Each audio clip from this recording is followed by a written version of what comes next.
Dear student, today we will try to understand Standard 7 Geography Chapter number 2. Chapter number 2 Our Changing Earth.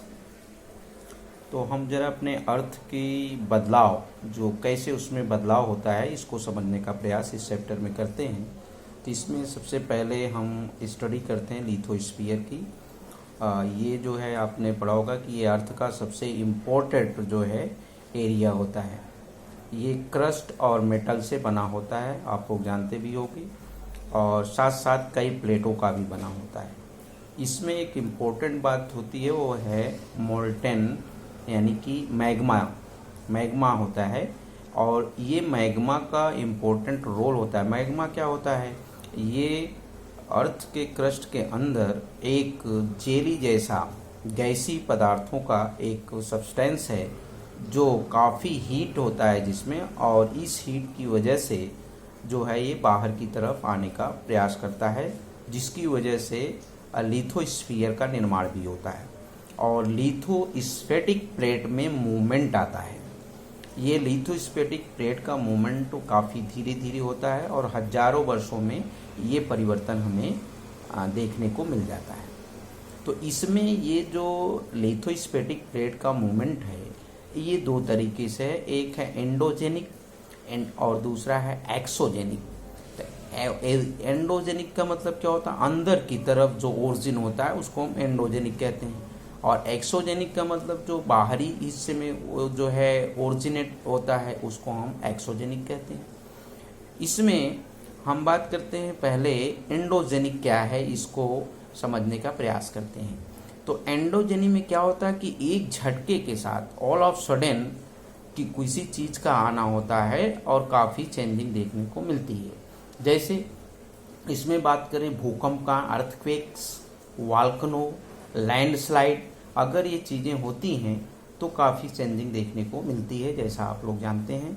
और जिसके consequently अगर result की बात करें तो माउंटेन का निर्माण भी होता है। अगर ये चीज़ें होती हैं, सपोज दैट वॉल्केनो एक्सप्लोजन हो गया और काफ़ी मात्रा में अगर हुआ, मैग्मा बाहर आया, तो फिर ये डिपॉजिट हो जाते हैं और डिपॉजिट होकर के माउंटेन का निर्माण भी करते हैं। दूसरा है एक्सोजेनिक। तो जो एक्सोजेनिक है तो इसमें क्या होता है, ये भी इससे भी चेंजिंग होता है।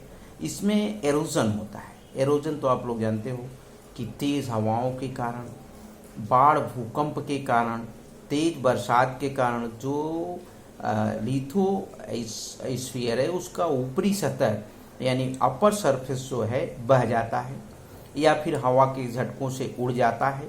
तो उड़ करके इसमें दो चीज़ होती हैं, एरोजन और डिपोजिशन। अब एरोजन जो है ठीक ऑपोजिट है डिपोजिशन। एरोजन में क्या होता है, कट के बह जाता है, और काफ़ी कटाव अगर हो गया तो गड्ढे बन जाते हैं, पॉन्ड्स बन जाता है। और ये कभी कभी जो है कट करके या तेज हवाओं से उड़ करके धीरे धीरे धीरे जब डिपॉजिट हो जाते हैं, कहने का मतलब एक जगह पे जमा होने लगते हैं, तो वहाँ पे माउंटेन का भी निर्माण हो जाता है, जिसको हम डिपोजिशन के नाम से जानते हैं। अब इसके बाद बात करते हैं वॉल्केनोज। वॉल्केनोज ये क्या है? जिसे जो मोल्टेन मैग्मा है जो बाहर आता है और जब ये अर्थ की सतह की तरफ पहुँचता है तो इसको हम लावा कहते हैं। तो ये क्रेटर के द्वारा, क्रेटर एक जो है बड़ा एरिया होता है लिथोस्फीयर के अंदर के भाग में, और इस बड़े जो ये बड़ा एरिया इसमें काफ़ी मात्रा में गैस और एसिड होती है, राख। यही जो है जब अर्थ वाइब्रेट करती है या वाइब्रेशन होता है तो अर्थक्वेक्स आता है, और ये अर्थक्वेक्स जो है काफ़ी तबाही मचाता है। अब ये कैसे होता है? तो इसके और अंदर जाते हैं तो फोकस होता है, और फोकस से क्या होता है, एक सेंटर का काम करता है। उसके ऊपर की तरफ, फोकस के ठीक ऊपर अर्थ की सतह में एपी सेंटर होता है, जहाँ से सिस्मी रेज बाहर की तरफ फैलती हैं, और यह जो है जब काफ़ी तीव्र होती है, जिसको हम इंटेंसिटी नाम देते हैं, और ये जो होती हैं काफ़ी खतरनाक होती हैं। और इसकी तीव्रता आप तो जानते हो कि भूकंप मापने का, मेजरमेंट करने का जो यंत्र है उसका नाम है सिस्मोग्राफ। लेकिन जब हम उसकी रिएक्टिविटी को मेज़र करते हैं तो उसको हम रिएक्टर स्केल पे करते हैं। तो काफ़ी मैग्नीट्यूड अगर कोई मान लेते हैं इंटेंसिटी है तो उसको हम मेज़र करते हैं किससे, रिएक्टर स्केल पे।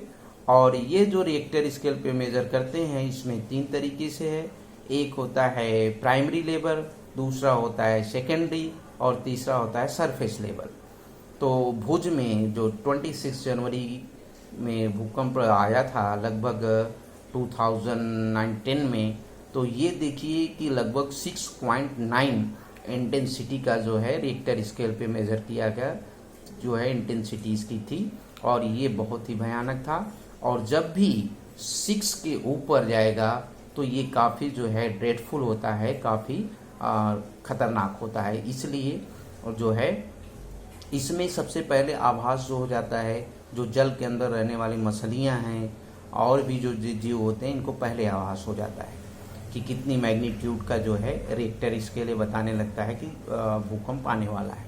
अब इसके बाद जो है मान लीजिए भूकंप आता है तो उससे हमें बचने का प्रयास भी करना चाहिए। तो प्रयास करने के लिए क्या करना चाहिए, हमको सेफ प्लेस पर जाओ जहाँ पे बिजली के खंभे वगैरह ना हो, मैदान हो, ऐसे जगह पे चले जाओ, मल्टी स्टोरी बिल्डिंग ना हो, और सुरक्षित जगह पे जाइए, और पेड़ पौधे बड़े बड़े ना हों।